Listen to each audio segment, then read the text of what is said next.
these other countries in the ASEAN region are going to be massively impacted just because they don't have the same elements of economic stability or military capacity like India would. So from that standpoint, yes, it does offer opportunities for certain types of investment, certain sectors, and it offers market access, obviously, regionally. But from a bang for your buck standpoint, India is a better longer term investment due to macroeconomic and geopolitical trends. Companies operating in today's global economy really need to get an understanding of the international geopolitical risk landscape. At Infortal Worldwide, we work with our clients on solving risk before it starts. Welcome to the Riskology podcast. This is a 5-part series on geopolitical risk intelligence, where we're looking at managing business risk globally and really understanding the geopolitical risk landscape. Hello, everyone. This is Tom Fox back again with Ian Oxnevad for our 5th and final episode in our series on geopolitical risks. And today we're going to take a look at China and Asia Pacific. Ian, first of all, welcome back. Thank you. Ian, the reopening of China sort of post-COVID in fits and starts has been a challenge for, frankly, the world's economy. But there are other risks with China that I think that many U.S. companies, if they're not thinking about, they need to start thinking about, as in yesterday. How do you help companies think through the risks, potential risk with China, from a shooting war to a political war to a trade war to just not enemies, but highly tuned competitors? Of course. Well, it's convenient that Infortal Worldwide has a China escape plan package that we are developing. So this is very apropos. China, its response to COVID, it waged a people's war, or what it called a people's war against COVID, which created not only a public health challenge, but also a political one. You had some of the most extreme lockdowns in the world in China, and COVID deaths in China are uncertain, despite the official numbers. The official numbers are ridiculously small. More realistic estimates are at least around 2 million or so. There's been 900 million infections, according to the more reliable models, as of early 2023, and that's the vast majority of the Chinese population at this point. Ultimately, that resulted in protests against the lockdowns in China, which, if you know anything about Chinese authoritarianism and how totalitarian the country is, there was a massive uptick in terms of resentment against the Chinese Communist Party and what was going on with the lockdowns. So they were forced to reopen as a result of internal political pressure. Meanwhile, you had Xi Jinping win a third term, which was sort of unprecedented as China's leader.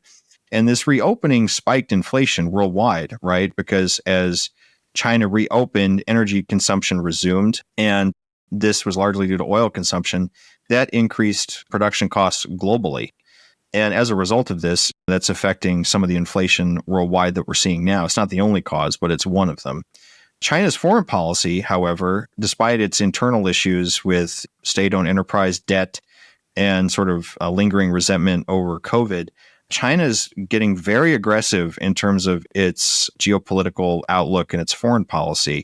And this is something that American companies and others need to start thinking about, getting their assets out of China, nearshoring, ally shoring, or reshoring completely, nearshoring, to try to decouple from China. Because if war ensues, the massive instability that's going to come from that, you're going to be looking at companies scrambling to try to pull out of China all at once. And it may become unaffordable to relocate the supply chains if you wait until bullets start flying or potentially nuclear weapons. But East Asian growth has obviously been one of the largest drivers worldwide over the past 25 years.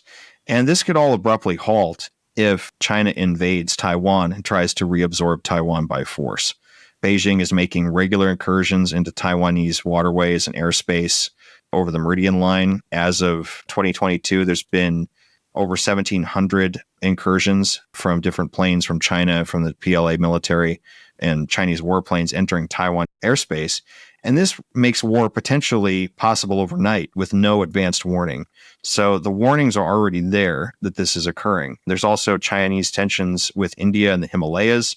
There have actually been hand-to-hand battles, which haven't really made the news, between Indian troops and the Chinese military in the Himalayas around Ladakh. And this kind of goes back to a bigger issue with East Asia that nobody really talks about, is that China and India are massive competitors. And even before British colonization sort of changed India, the Qing dynasty was looking at invading India. And there's actually maps and historical documents examining this.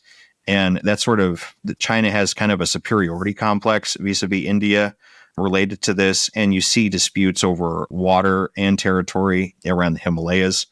And U.S. military aid to Taiwan doesn't get a lot of attention, but it's now at $10 billion, or about $2 billion a year. So all the precursors for a sort of World War I type scenario are there, where all it takes is one misstep for a massive war to occur involving China, whether or not it's simply confined to China and Taiwan, or whether or not Japan gets involved, or Australia, India gets involved on the side of Taiwan, or the U.S., or just sort of independently. And if Pakistan therefore gets involved because Chinese investment has sort of colonized Pakistan at this point, whether or not it takes China's side in a war, you're looking at a potentially massive war, World War III essentially, with nuclear weapons involved. And that's highly unstable. So all these tensions are taking place in terms of the Pacific Rim. There's reasons to think that India is not only an alternative source for investing rather than China. For example, you look at China just recently did sanctions against Raytheon and Lockheed Martin. China's instituting confiscatory fines now at this point on those companies for their civil business, on their civil business side, civil aviation side in China, because of the dealings that they have with Taiwan. Now, India's civil aviation market is largely unpenetrated still, and that provides just one case study of potential opening for U.S. companies to invest in India as opposed to China. It's still centrally located to East Asian markets and also the Middle East and Africa for that matter. It's got a large domestic market, and it doesn't have the same political issues that China does with the U.S. What about what we used to call the Asian tigers? The smaller countries, Vietnam, Cambodia, Laos, Malaysia, Indonesia, not as far as, but perhaps even down to New Guinea. What about those countries? Those countries are kind of currently in the middle of a geopolitical tug of war between China and what you could call sort of a counter-China coalition. If you're looking at companies that are wanting to relocate from China, India is a better possibility for that, just because India has the capacity to not have its supply chain severed and has the capacity to defend itself. These other countries, if major war ensues with Taiwan or North Korea, and the Korean Peninsula and China gets involved with that, that's another trigger point. These other countries in the ASEAN region are going to be massively impacted just because they don't have the same elements of economic stability or military capacity like India would. So from that standpoint, yes, it does offer opportunities for certain types of investment, certain sectors, and it offers market access, obviously, regionally. But from a bang for your buck standpoint, India is a better longer-term investment due to macroeconomic and geopolitical trends. Although still monikered as the world's largest democracy, India has at least put tendencies in which suggest a move towards autocracy, or at least strongman rule. Do you see any risk in the political realm for India? Not that's necessarily a standout case from the growing authoritarianism everywhere else all at the same time that we're seeing. No, India's got a lot of experience with democratic governance, even though it's got its massive internal issues and things like that related to corruption and other things, because it's still a developing country. Unlike China kind of pretends to be a developing country, India still is. And India's worked with parliamentary procedure. They were working on that decades before independence, going back 50, 60 years prior to independence. So they have the experience and sort of democratic mindset of rule of law and against autocracy. And India, because it's federal as well, there's a number of institutional safeguards in place that would protect some of those democratic aspects from getting taken over by sort of a strongman. I don't see that happening. It's possible. Anything is possible, but I don't necessarily see it as a standout risk from anywhere else in the world at the moment. Do the potential risks in China warrant or at least provide an opportunity for U.S. companies to either nearshore or reshore in the United States? And if so, what's the government role in facilitating a U.S. reshoring effort in terms of tax incentives or outright grants or other types of incentives? Well, from a nearshoring, friendshoring, or nearshoring standpoint, yes. Get out of China as fast as you can if I was pressed to offer an answer to that. Simply because the risks are too great, right? If war takes place and the U.S. wins, your property and your stuff, your investments in China are still going to be confiscated, seized. If you try to keep your investments in China and there's a war and the U.S. loses, then you could wind up losing property rights as the result of instability here, depending on how the war plays out.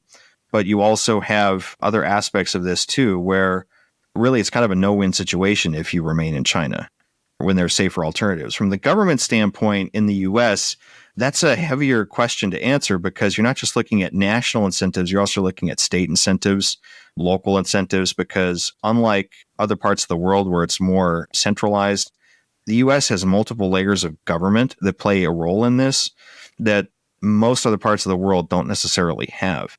So you have differing layers of incentives for nearshoring, and any of those things could happen where you see incentives from a taxation standpoint to nearshore, anywhere from government grants, whether you're looking at sort of national security, sort of Defense Production Act things related to pharmaceuticals. Most pharmaceuticals, a huge number of those come from China, and China, all it would have to do is cease the exporting of those materials for the pharmaceutical industry. And you're looking at massive deaths as a result of anything from, diabetes to cancer, other treatments that would just suddenly become unavailable. So for certain things like that, you may see national intervention from sort of a Defense Production Act standpoint to nearshore things very quickly. India has a large ability to manufacture pharmaceuticals, for example. So there could be bilateral trade things that take place that way. Any of those things could come into play. It really just depends on the company and the industry. Does the potential opportunity in India, does that extend to Pakistan, or does the political situation and the geography of Pakistan make it really a different sort of can of worms? It makes it a different can of worms, partly because Pakistan is much more authoritarian. You have a much longer system of authoritarian rule in Pakistan. It's highly unstable. You have jihadist groups present in Pakistan.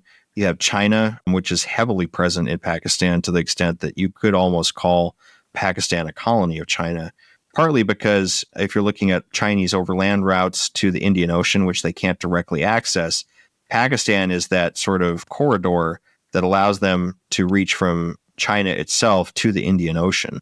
And you have a lot of infrastructure projects going into Pakistan from China.